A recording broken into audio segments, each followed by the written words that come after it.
Бауырым, бұл менің орным. Ой, кешіріңіз. Жарайды, ештеңе етпейді.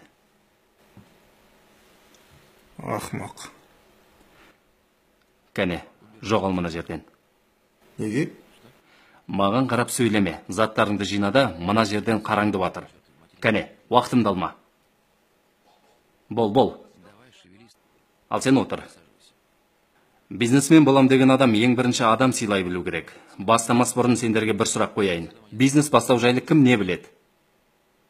Сетевой маркетинг қой. Жақсы, сен де кете берсең болады. Не? Білмей бірден күйе жағатын, тырнақ астынан кір іздейтіндер бизнесмен бола алмайды.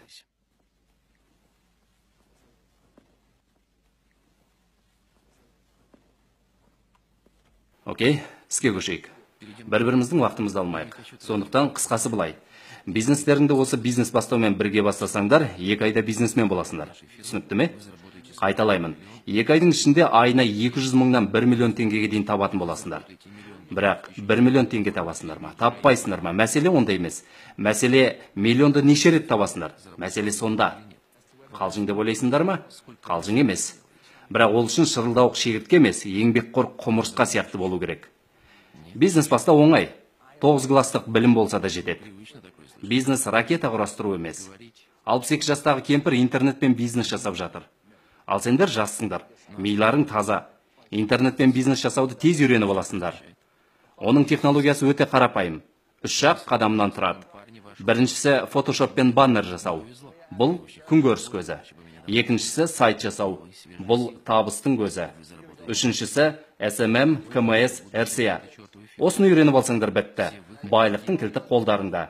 Миллионер боласыңдар. Көбі бақыт ақшада емес, ақша қолдың кірі дейді. Ал егер ақшаң болмаса не істейсің? Ертең анаң ауырмай ма?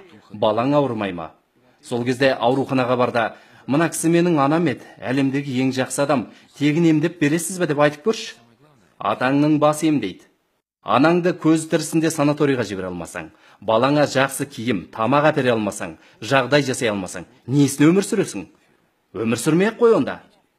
Неге қазақ кедей, квартирант, өзге ұлтқа жалшы? Әр жексенбі сайын мен бизнес бастаумен бірге тауға шығам. Тауда да сол. Сорлы қазақ туфлимен, джинсимен шығып жүр. Басқалардың арқасында сноуборд, шаңғы, спорт формасы бар. Ал бізде ол жоқ. Кім кінәлі? Үкімет пе?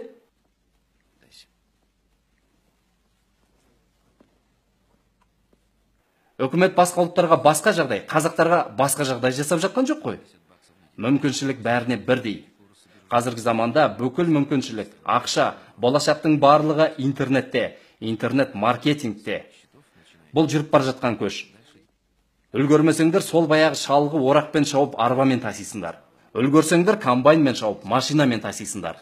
Бүгінгі нәрсе ертең ескіріп қалады. Ешкім енді қайтадан машинаны тастап ат-арбаға отырмайды. Комбайнды тастап орақпен ормайды. Солай ғой. Доллар қазір қанша? 308 бе?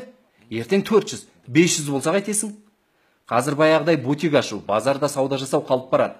Сондықтан бос сөзді қойып, интернет маркетингті үйрену керек. Болашақ интернетте. Қыдыру, теледидар көру, Фейсбукта бос отыру, бәрін қою керек. Ал енді ойланыңдар. Өміріне еш өзгеріс енгізбей, сол баяғы жалқау қалпында қалам десеңдер, өздерің біліңдер. Бірақ өзіне де, өзгеге де пайдасын тигізетін мықты бизнесмен болам деушілерді бизнес бастауда күтем. Мен кеттім. Жақсылап ойланыңдар.